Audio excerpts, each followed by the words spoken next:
Welcome to another Comic Book Artist Spotlight. This will be episode number 9, and tonight's focus will be on Alex Ross. So sit back and make yourself comfortable, and we will talk about the great Alex Ross.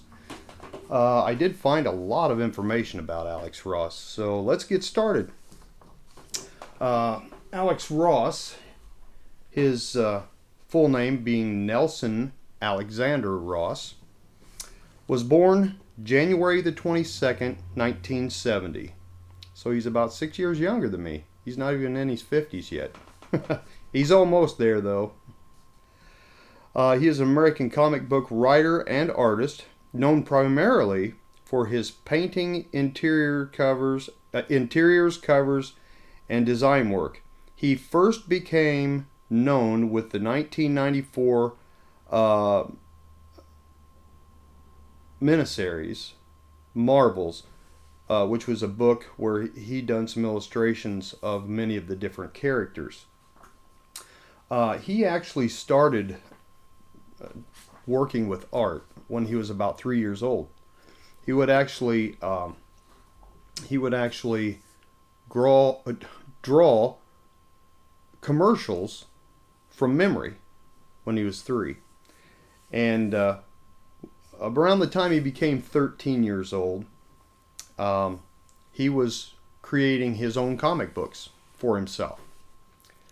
But then in 1994 is when he first submitted his artwork for the book Marvels. Okay. He has since done a variety of projects for both Marvel and DC Comics, such as the 1996 miniseries Kingdom Come, which Ross co-wrote. Since then, he has done covers and characters designs for, I think it's pronounced Buzix series, Astro City, and various projects for Dynamite Entertainment. His feature film work includes concepts and narrative art for Spider-Man and Spider-Man 2, and DVD packaging art for films like The Unbreakable. He has done covers for TV Guide, promotional art for the Academy Awards, and posters and packages designed for video games, and his renditions of superheroes have been merchandised as action figures. So there is a lot of merchandise out there. He's done a series of action figures, I know, I think he did for DC and Marvel both. But so yeah, his artwork is everywhere.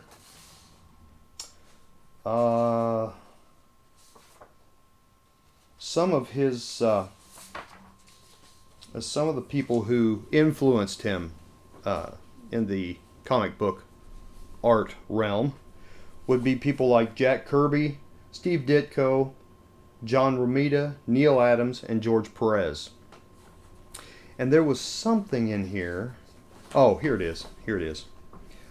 Alex Ross' style has been said to exhibit a Norman Rockwell meets George Perez vibe, and has been praised for its realistic human depictions of classic comic book characters. And of course, as you know, if you know anything about Alex Ross's artwork, he does a lot of watercolor paintings. So his most of the time, it's pretty easy to tell one of his covers because of the watercolor art that he usually does them in.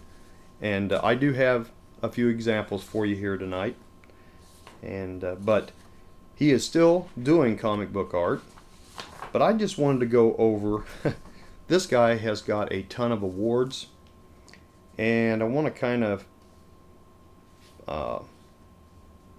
look at some of the work that he did over the decades.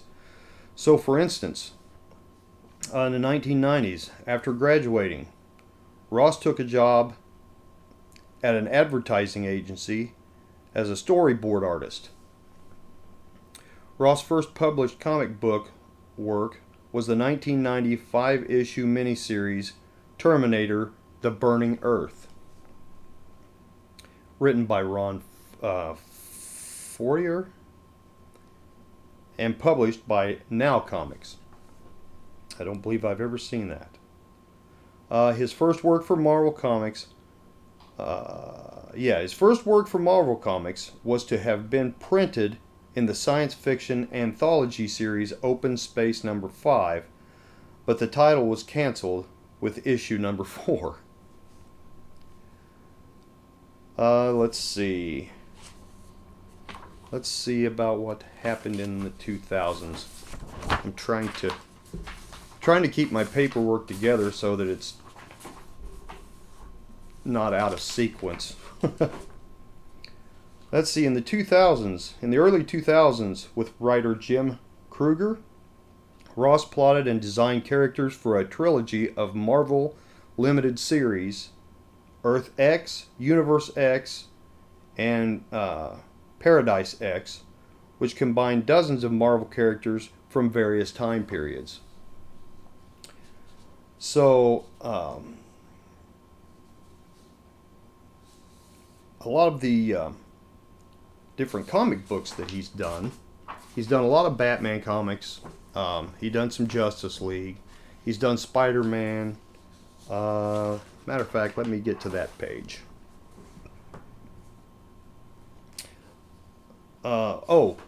First off, I'm going to tell you about the action figures that he's done. So DC Direct has released a line of action figures for the comic book Justice, based on Alex Ross artwork. So Series 1 had Bizarro, Sinestro, Cheetah, Flash, Superman, and a Superman variant. Series 2 was Aquaman, Batman, Black Canary, Black Manta, and Parasite. Series 3 was Green Lantern, the Joker, Plastic Man, Poison Ivy, and Wonder Woman. Series 4, Black Adam, Hawkman, Shazam, Solomon Grundy, and Zatanna. Series 5, Brainiac, Green Arrow, Lex Luthor, Martian Manhunter, and a Martian Manhunter translucent figure, and Red Tornado. Series 6, Batman Armored, Green Lantern Armored, Hawkgirl, and Scarecrow. Series 7, Aquaman Armored, Gorilla Grodd, Green Lantern, John Stewart, and Superman Armored.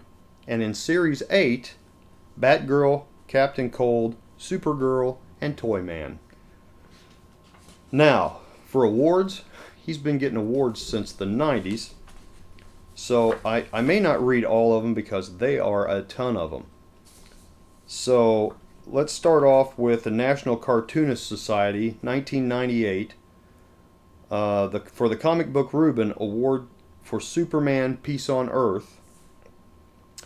But in 1994, now these are Will Eisner Comic Industry Awards. So he got that in 1994. He got 2 awards in 1994. Another one in 96, Best Cover Artist. 97, also Best Cover Artist. 97 again for Best Painter and Multimedia Artist.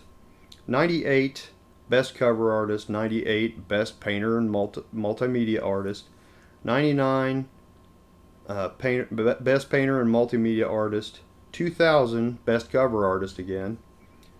2000 also Best Painter and Multimedia Artist. 2003 Humanitarian Award, Bob Clampett Humanitarian Award. These are all from the Will Eisner Awards. 2010 well, he was a nominee for the Best Cover Artist in 2010, but I guess he didn't win that one. And then the Harvey Awards, 1994.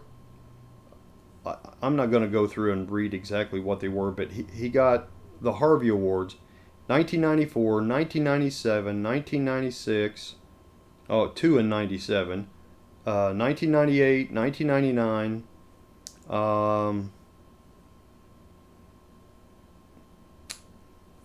they kind of have this broken up because now down here they give 1994. It's a Harvey Award, but it's for the best continuing limited series for Marvel.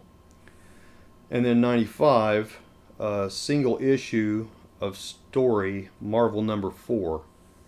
Then it jumps back to 2000, and that one's for original artwork on Batman. 1995, let's see, best graphic album of previously published work.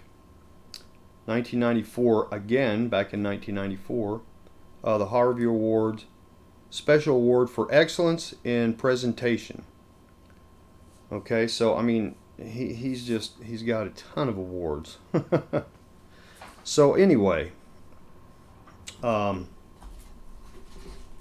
I said earlier, he was born January 22nd, sorry about that, of 1970.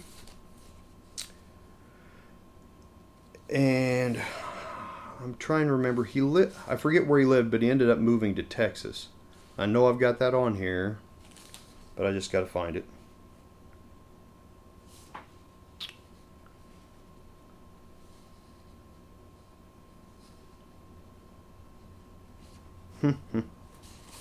Well, I had it.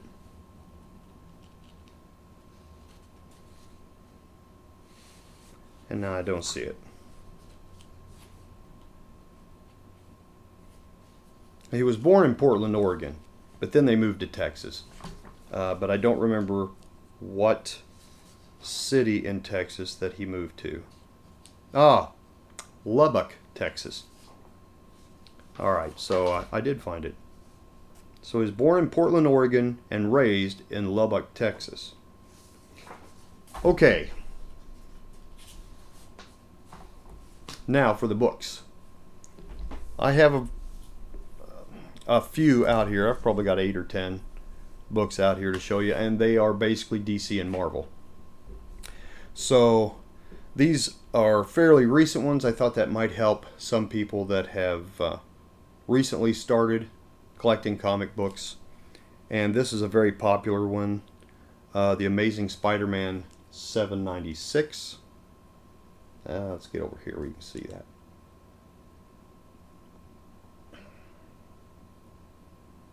Very, very cool cover.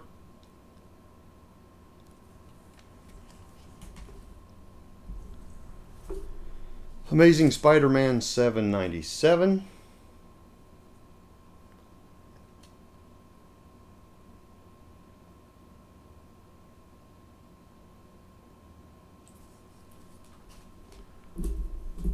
And then here is a Universe X.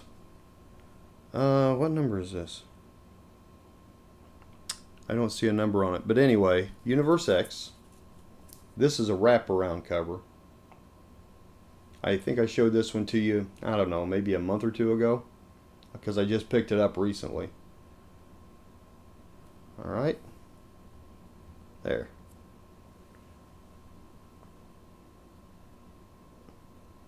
There's a very big distinction between his comic book art and most other comic book artists, because his characters look more real and you know, more lifelike than most comic book artists. I mean, his use of colors and lighting and so on in his artwork, just, you know, it just really stands out separate from the other artists, as far as I'm concerned, as being unique is what I'm saying. And it's very easy to recognize his books if you know what to look for.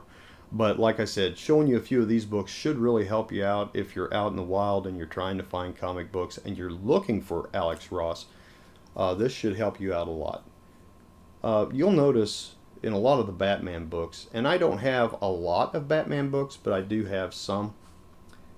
This one is Batman 676. Oh, back over here. So the face of Batman, I've got another one that shows his face a little better here in a minute, but it's very distinct the way he draws, or paints rather, Batman. These are all from the same series. This is Batman 677.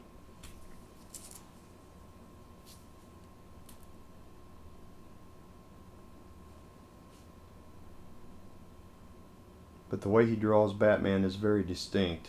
I've never seen anybody else draw Batman the way he does. One of the big things you notice is the top of his forehead, how his forehead has the wrinkles and so on. Of course, you can't see all of his face in this one because it's split open. This is 678.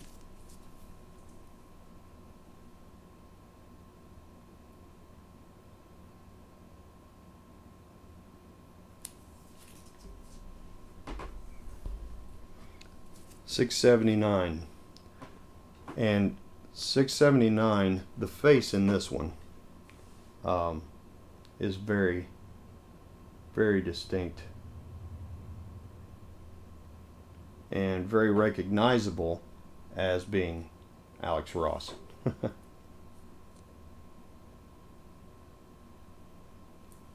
Okay.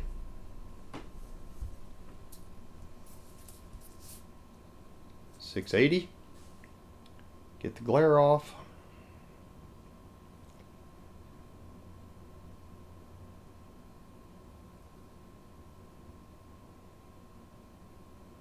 His poses are also unique, the way he poses the figures and the way, you know, I'm always mentioning the capes. A lot of times the capes is a big giveaway on, you know, especially like Todd McFarlane with the points sticking out, you know, on top and at the ends, and the way he shapes them, let you know that's a big factor when it comes to like Todd McFarlane. About forgot who I was talking about. But you know, and like with Neal Adams with the way the cape flows and so on, it's much different from the way Alex Ross does it, or anybody else for that matter. But here is 681, and I really do love this cover because, you know, him peeking his head out between the gargoyles is really cool, and just the way, if you notice too, the rain coming down and how the water droplets are coming off his face, and how the water is running down the face of this gargoyle in little streams, and it's building up here. So the way he adds that detail is awesome, and the little splash marks too, like up here, how the water's splashing. So you see the rain coming down, if I could actually do this, but then you see the water droplets all over his face and all over the gargoyles. It's very distinctive of Alex Ross, the way he does things. It's just really neat. I really love his artwork. And now here is Justice League of America number 12. This is from October 2007. There is a what do I want to call it? A mating cover. There's a second cover that mates with this one. I only have this one, so I still got to get that yet. But this is Justice League number 12 from October 2007. So you can see just the way he draws faces and so on, much different from the way most people, most comic book artists draw, or actually paint them, but the highlights, the details in the, even in the colors, see the, like in Superman's face, you can see the brightness on his chin, under his eyes, on his forehead, you know, his use of lighting and so on in his paintings makes them much more realistic looking, and that's one of the big reasons that I really like Alex Ross's work, because they are so lifelike. So anyway, so there's my little rant, or my spotlight rather, on Alex Ross. I hope you enjoyed that, and I hope these videos are helping you to recognize other artists' work and give you a little bit of background, you know, for who they are, what they do, and so on and so forth. And I will have the thumbnail on this will have a picture of Alex Ross' signature. So you'll see that on the thumbnail, at the bottom of the thumbnail. But just so you know who Alex Ross is or what he looks like, this is a picture of him from several years ago. I don't know how well you'll be able to see that. If I could get it to focus a little better.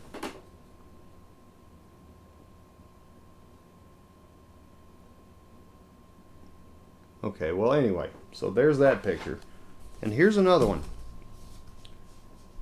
That's more or less what he looks like today, if you can make that out. If I could get this to focus a little better, it would help. Come on, wake up, camera. Come on. Let's try it on this side. Maybe it'll cooperate over on this side.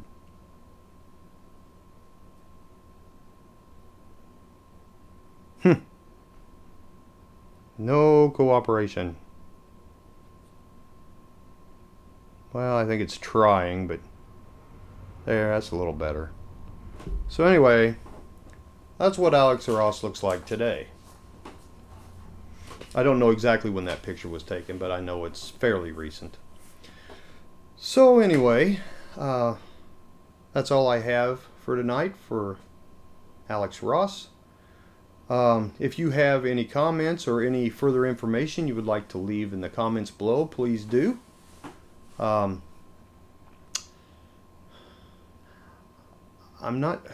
was thinking next Wednesday's Comic Book Artist Spotlight.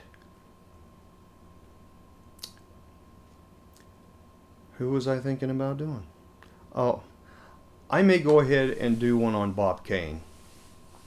Since Bob Kane was around when, since Bob Kane, well, allegedly Bob Kane come up with the idea for Batman, and Bill Finger.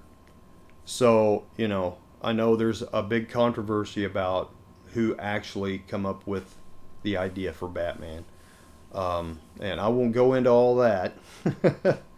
But anyway, I may do Bob Kane next Wednesday. So everybody have a great remainder of the week, and we will see you all next video.